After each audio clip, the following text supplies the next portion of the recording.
Hi and welcome to the Last Honest Man podcast. We're going to do some chatting, no guests today, just me. But I'm going to sort of, discuss some topics that have been of interest to me lately, and then maybe you guys can let me know what you think. So the first thing I want to talk about is the situation with Joe Bonamassa. So a little while ago, I was very sad to learn that he was going to quit social media. Now, fortunately, he didn't, and I was really pleased about that because I've interviewed him a few times and hung out with him a little bit, not for a good amount of time, but I have. And he's a great guy, decent guy, great player, good for the business. What more can you say? Fantastic guitar playing musician, and he works his butt off. He's always touring. He absolutely works his butt off. So massive respect to Joe. But apparently this was because somebody had put something on Instagram, I think it was, or Facebook, but I think it was Instagram, saying that they were criticising his appearance. And this was just before a show, and apparently it kind of didn't go a long way to making it a good show, and it upset him. At least that's what I read. And so I wanted to sort of give some of my views on that. I mean, first of all, Joe's not the best looking man who ever lived, but he's better looking than me, and he's better looking than Josh from JHS Pedals. And Josh from JHS Pedals is better looking than me. So he's got a long way to go before anyone can say he's not a good looking man. And I personally think that when he kind of did the silver suit thing and just kind of slicked his hair back and got those, cool looking glasses, I thought it was a great look. So I never really quite understood why he got so upset, but obviously eventually he got back on social media, and that's really, really good. And just some advice, for anyone who's suffering from this type of thing. You're just giving oxygen to these people if they say bad things, about you. And it reminds me of a situation with me a few years ago. I was making this kind of rock orchestral album. I wrote some of the music. There were some covers, and I think we called it the Stuart Ball Rock Ensemble, something like that. It's on Bandcamp anyway. So I was kind of looking for something for the last track, and these words, "It's Christmas," just fell out of my mouth. So I sort of decided to do this Christmas song. I decided to go with it. I liked it, and so I wrote it. Martin Howes, producer who I work along with, he liked it, so we went with it. We ended up doing a video and everything, and I didn't really think anything about it. It had some guitars on it, but it wasn't any kind of massive whittling. So anyway, put it on YouTube, and the comments were just unbelievable. I mean, I can't remember them all, but the one that still sticks in my mind to this day was a guy wrote, "This song gave me cancer and then it gave me AIDS." So, me having the sense of humour that I do, I wrote back, "Well, which one did you get first? And once you got that, did you care about getting the second one? Because I guess you're already going to die." I don't think I put the die bit, but that was sort of the point.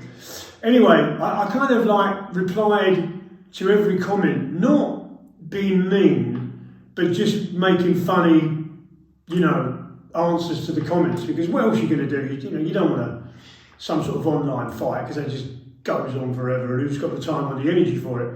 But the really interesting thing about it was, and the thing I want to get across in this section, is that a guy that was kind of a support, I don't like to say fan, but sort of a supporter of mine and Lick Library for many years, he sort of sent me a reply, and he said, "Look, Stuart, I'm sorry, everybody was just kind of kicking your head in the comments, and I just wanted to join in." And that really, spoke volumes to me. You might know that, if you ever have a fight in the street, and I'm not proud to say, but I've had quite a few, you never want to go on the floor, never want to go on the ground. Why? Because other people will just start kicking you. They don't even know you. It's just the way that people can be. It's like a crowd mentality. If they see you getting a kicking, they'll join in. So this guy was honest enough to kind of get back and say, everybody was just, kicking your butt, and I just wanted to join in. So I really appreciated that, and I think I actually sent him a nice message back saying, oh, well, thanks for your honesty, and I really appreciate it. And the other thing I learned was there were certain people that, one guy said, you've been my guitar teacher on DVD and online for so many years, and I just couldn't accept you as a different character. And that is really interesting as well, because when you think about certain people that get typecast in roles on TV or in movies, and then sometimes they come back in a different role or as a different character, and it's very difficult to accept them for this. And I think Dexter was one of those guys. I haven't seen anything else he's done, but to me, he's just, when I look at him, he's Dexter. It'd be hard to kind of accept him as anything else, although I think he's a brilliant actor and everything. So I kind of got that. So anyway, so anyone who's getting sort of online hate, I mean, honestly, really don't worry about it. If you can turn it to your positivity, if you can make it positive and turn it around and maybe sort of reply with some funny comments, you've got more chance of sort of winning people over, and people will kind of feel bad. But if you go back to someone and say something kind of mad, if you're mad and you say something bad, then quite honestly, you'll just turn up the heat, and then that's not going anywhere good. And as I said, going back to my point about Joe Bonamassa, he's a good-looking lad. I mean, I don't get it. I mean, someone's just clearly wanting to try and upset him, and I'm sure once they heard that he had said he was going to go off of social media, they probably was like, woohoo, But the joke of it is that particular person probably doesn't want him to leave, because then he's got to get on to somebody else, It's kind of narcissistic behaviour, which I've suffered on the end of a lot. But also remember, no one will ever say or do anything to you that you don't allow. So, it's completely up to you. I sort of opted for the funny response, but you can just block people if you want. That's another thing. So anyway, that was the what I wanted to talk about with Joe Bonamassa. Now, the other thing I wanted to talk about was this recent thing of I can't believe I'm saying this, but the Digitech Bad Monkey.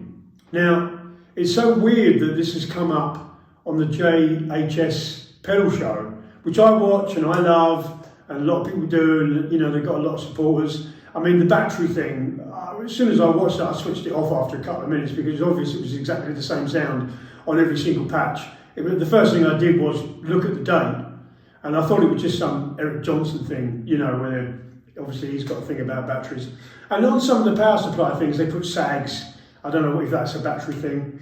But anyway, they did the Digitech Bad Monkey thing. And years ago, it might have been 20 years ago, there was a classic rock festival in London, I remember. Gary Moore was playing. He's playing great as always. But anyway, a friend of mine, Steve Dawson, guitar player, was with the Animals. I don't know if he still is. I'm not exactly sure if I'm at liberty to say exactly what happened here, but he was working with Gary Moore on a piece of equipment. And then unfortunately Gary Moore passed away, and that piece of equipment, only one was ever made, and it didn't come to light. But Steve said to me one day, I can't remember if he was still living he wasn't still living in London, but wherever it was, or we talked on the phone, whatever it was, he said, "Oh, wait, hey man, Gary Moore's come to me with this pedal leg," says Geordie. And I'll carry on in my own speed. And I said, "Oh, really? What is it?" He said, "It's a Digitech Bad Monkey leg." He couldn't believe that Gary Moore was raving about this pedal called a Digitech Bad Monkey, and he was saying it's a great overdrive and he loves it. I thought, well, I don't know. I mean, Gary Moore's brilliant. He knows the sound he's looking for. So that was the first time that I had heard of it, and I used to demonstrate for Digitech. I used to do the 2101 and some various things, and it never landed in my hands at all. So anyway, when Josh from JHS did this comparison with the Klon, which to me doesn't sound that great, it's not the sound I particularly like, everybody kind of lost their poo over it, and all of a sudden they're saying these things are now $600, which I don't believe they are. But what I tend to think about this stuff, I mean, it's great. I mean, you know, like say for example, the video he did on the Behringer pedals, I actually bought a couple because I thought, and I've got some expensive pedals, I thought, oh, what great things to throw in your backpack, and wherever you go, you've always got a couple of pedals, and if they break, you can just buy a couple more. Maybe that's a little bit nonchalant, but that's kind of the way I looked at it. As there are people that do travelling now, they can't always take, you know, big boards or whatever. But going back to the bad monkey thing for a minute, somebody once said that there's no bad sounds, only bad situations. And I think what they mean by that is a clon sound which might not work in your trio, if it doesn't work for you, in a particular part in a song where you might need a little bit more mid boost or whatever it is you're looking for, it might fit into the mix perfectly. There are certain pedals that I think if you are playing in a three-piece and you do need a kind of like across-the-board sound, you know, the Noble, I think it's called an OD1 or DDR1 or whatever, that'd be a great one. I personally like the OCD, and I've got 3 of those. One is a version 4 and 2 version 2s. And what I'll quickly say about that is that when I got the version 2, I thought it was better than the version 4. But really what had happened was, with the volume pot at the same spot, right, at 12 o'clock or whatever, the version 2 was louder. And so at first I just thought, oh, it's better. But it wasn't. When I matched the volumes, there really wasn't much in it. You know, I mean, maybe a little bit, but not enough. I mean, once you start playing with a drummer and a bass player, you know, you're not going to be going, oh, hold on guys, quick, can you change the pedal? You know, they're close, and I think the same with I don't own a Noble, I'm going to get one actually. But I think it's the same with them. They all sound good. Every demo I've heard sound good. Sometimes it might sound a little bit different, but it don't sound bad. You know, and you could probably adjust that to a different one with, you know, just mucking around with the knobs or whatever.